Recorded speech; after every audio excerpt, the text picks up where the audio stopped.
যে পরিমাণে ধর্ষণ হচ্ছে, ছিনতাই হচ্ছে, তো সব মিলে আপনি কি বলবেন? এইটার তো আমরা কেউই কাম্য না। আমরা তো সবসময় চাই যে এগুলো কত তাড়াতাড়ি ঠিক করা যায়, কত তাড়াতাড়ি আসলে এগুলো পার হয়ে আমরা ভালোর দিকে যেতে পারি। সেই সাথে আমিও আছি, যে আমিও সেম জিনিসটাই চাই। পুরো দেশের মানুষ যা চায় যে আমরা এটাকে কত তাড়াতাড়ি রিকভার করব, সেই রিকভারের জায়গাটা আমিও চাই।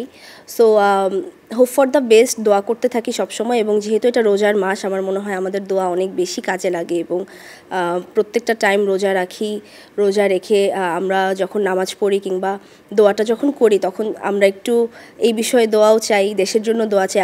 আমার বিশ্বাস সব ঠিক হয়ে যাবে। হ্যাপি থাকার জন্য কি দরকার? একটা পজিটিভ মাইন্ড দরকার আমার ক্ষেত্রে। আমার মনে হয় আমার চিন্তাধারা যতটা ভালো হবে, একটা খারাপ জিনিসকেও যদি আমি খুব পজিটিভ ওয়েতে দেখার চেষ্টা করি, আমার মনে হয় তখন আসলে একটা মানুষ অটোমেটিক হ্যাপি হয়ে যায়।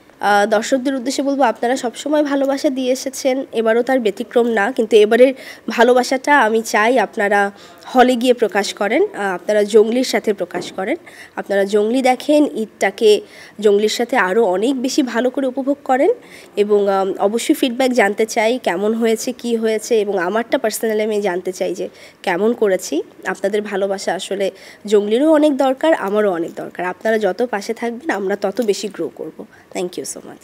দেশ জুড়ে তোলপাড় ওয়ালটন ফ্রিজ কিনে আপনিও হয়ে যেতে পারেন মিলেনিয়ার।